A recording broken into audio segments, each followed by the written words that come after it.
your piece is titled, Who Was Left Behind as Affordable Options Dried Up? Yes. Who was left behind? So the people who were left behind are first-time homebuyers, young people trying to get into the housing market, and older people, seniors who have maybe never owned a home and rent. Affordable rentals also dried up, and seniors who, have kind of aged out of the workforce and maybe they're only collecting Social Security now. Where are they supposed to go if you don't have family to take care of? And what's interesting about the rental market is, and I learned this talking to people, and I'm sure you heard the same thing, that when people can't buy homes, they don't leave their rentals. And if they're not leaving their rentals, it's a log jam, and the other people looking to rent, it just makes that market even worse. Yep. That's a tough place for people to be. It is.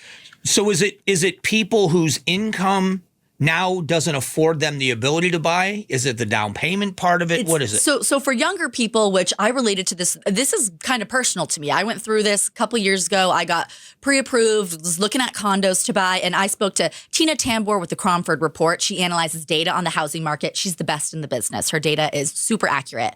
And she said that we keep hearing there's no supply, right? That's not true. She says supply is normal for this time of the year, but it's that affordable supply, right? She actually said more what's coming on the market. So these aren't necessarily new, but new listings are condos around $300,000. That was right in my price range. That was right what I was looking at. But what's priced younger buyers out is these interest rates. She said a rough estimate is if the interest rates would come down 1%, that's about 10% off your principal and interest payment. So that's a lot right there. That could be a couple hundred. Yeah. And also homeowners insurance is up. Mine doubled. Yep. And I've never had a claim. So that's another 100 or couple hundred on your monthly payment. And then HOA dues are up. It's actually cheaper to get a mortgage for a standalone home than it is a condo because it's a shared building. Right. So that's what's priced these young. So then I didn't touch on it in my story, but the Starter Homes Act, the Arizona Starter Homes Act that's working its way through the legislature, hasn't passed yet. It would build more cheaper homes, so to speak. So instead of a $300,000 condo, could we build a $300,000 standalone home? There are two developers in the town of Maricopa. The downside is it's a drive, and the 347 is a nightmare still. But the town of Maricopa has two developers in there that are selling brand new homes that are smaller, but at $100,000 under the median home price. Wow. So that's still about, that's close to 300. About 350. Yeah, there you go. But that in no HOA. You got to do it with no HOA because that's what's honestly pricing. It seems ridiculous. It's a couple $100, but that's the difference for these younger buyers. And the average age of a first-time home buyer in Arizona, 38 years old. Wow. Yeah. Record high.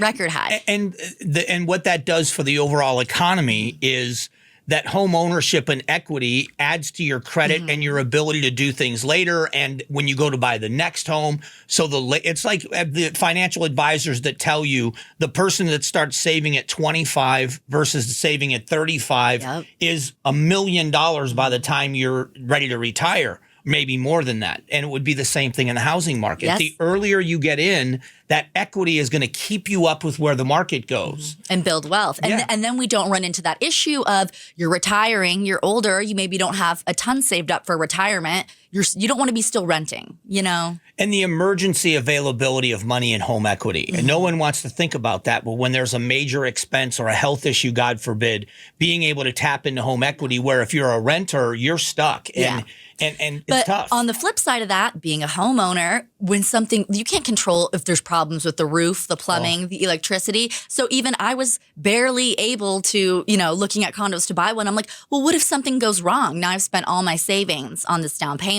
Spent $15,000 on a roof. Yeah, it doesn't do anything to improve the looks of your home. Obviously, you have to have it. Yes. But $15,000 on a roof. Yeah.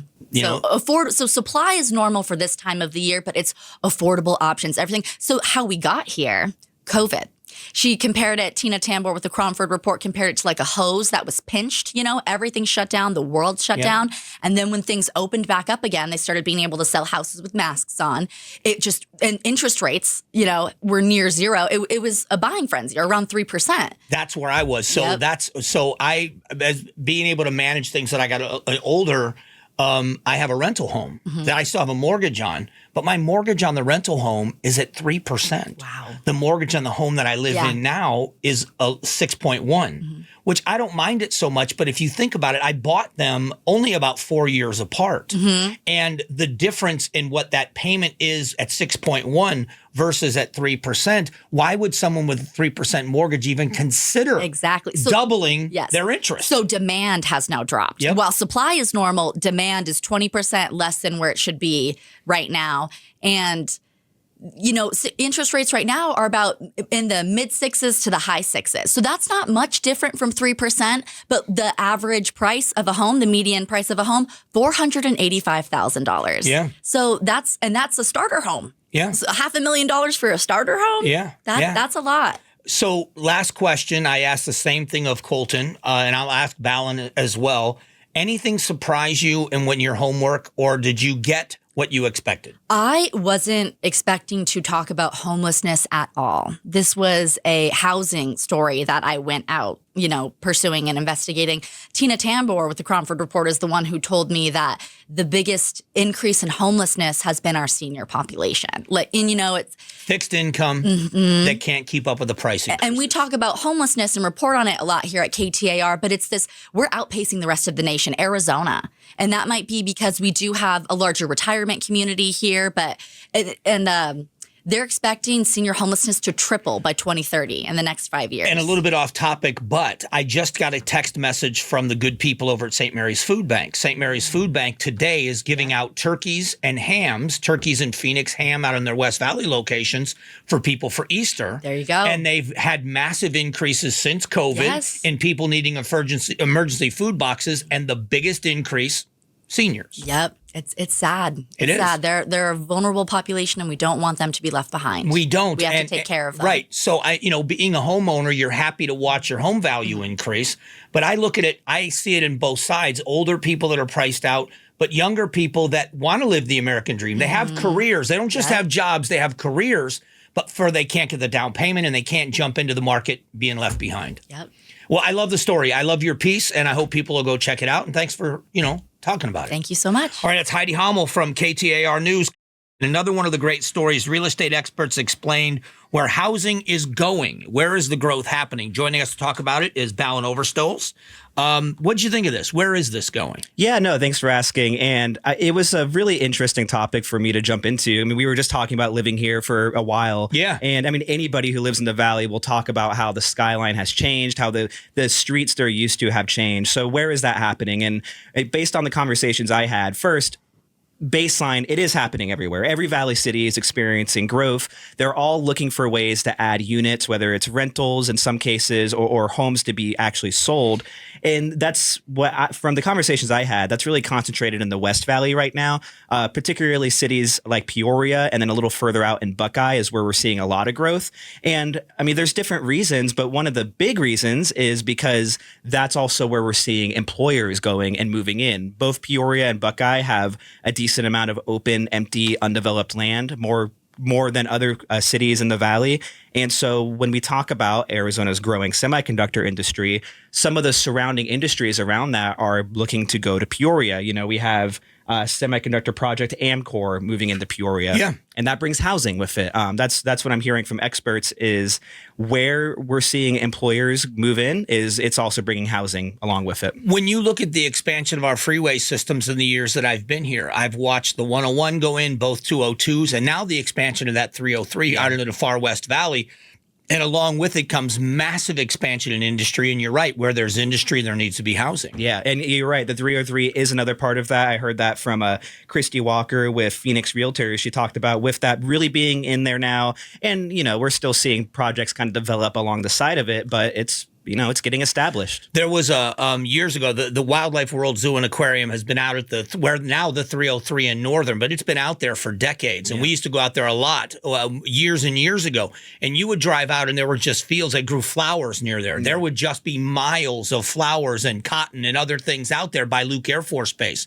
And now there's a casino right across the street. It's amazing how much we've seen growth out there. Yeah, even I guess anecdotally, just seeing the South Mountain 202 come in the 10 years my family's lived here is it's interesting just because now you're seeing so much come up alongside that. And, potentially maybe even on the other side of South Mountain.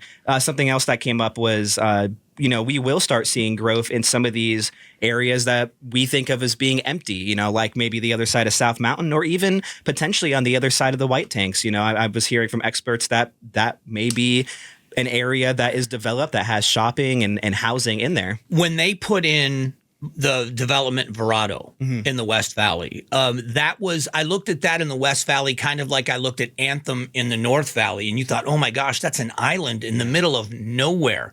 And everything is growing to where they are now, where they are going to be an integral part of a much larger community, don't you think? Yeah, absolutely. And I mean, it's sort of an adage of the Valley, but we don't really build up. We do in some situations, but we build out. We are a wide city, not a tall city, or valley, so to speak. Yeah. So when you look at this growth, is there any conversation, or did you have conversations with people about affordability and growth? Because the question everybody keeps having is it's a supply and demand issue, but are we talking about building affordable houses versus the high-end houses that seem to be going in everywhere? I mean, from other reporting, I know that there are cities trying to target that. And it is something that came up a little bit in this report. I was really mainly looking at city level, what are the broad strokes and where are we seeing the growth the most comparatively.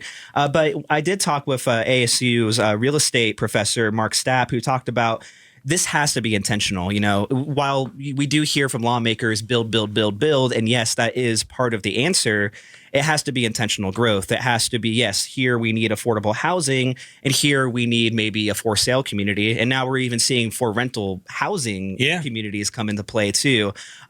So that's sort of the consistent message I've heard too is, it has to be meticulously planned in order to actually serve communities. Or as Mark Stapp said, if we're not doing that, we're not building communities, we're building commodities. And is that community building, which I think is a great way to look at it, because you have to have grocery stores and you have to have the things people need in their neighborhoods. Was there any kind of a discussion about infrastructure? Because I know that those cities that have been so small for so long, the infrastructure they're going to need for wastewater treatment, for electricity, was there any discussion, or is there any discussion about what they're going to do long term in this story, or is this strictly about the growth in housing? I mean, what is written in this article it talks a lot about the growth in housing, but I had those conversations and I thought it was interesting. Christy Walker with Phoenix Realtors said it's actually infrastructure is something that tends to come later when you're looking at these communities that are seeing more development and sort of just becoming established.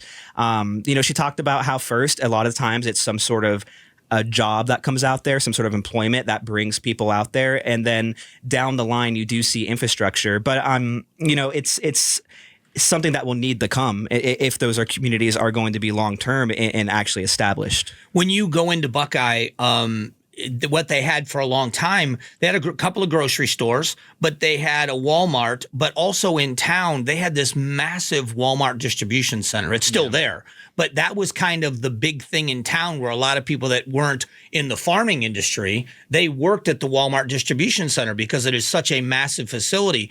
But to see that expansion and how they're going to adapt to what's around them, I'd imagine it had to be an interesting conversation because they are now looking at being where I would say where maybe Chandler was or Gilbert was 15 years ago. Yeah, no, absolutely. The mayor of Buckeye, Eric Orsborn, told me they're about only 15% built out of the land that the city actually owns, which is pretty wild to think about. I mean, they have so much room to grow. And I mean, another thing I heard from the experts is these communities will grow as much as they have the space. I mean, and Buckeye's total are is bigger than the city of Phoenix. Obviously a lot of it is empty and not developed right now, but that's what they have to work with. And the other piece of this for people that are not really aware is when you go out to that far West Valley, out toward Tonopah, 349th Avenue and that area, that's where everybody's going because that's the route to the Port of LA. Yeah. So these businesses that are building these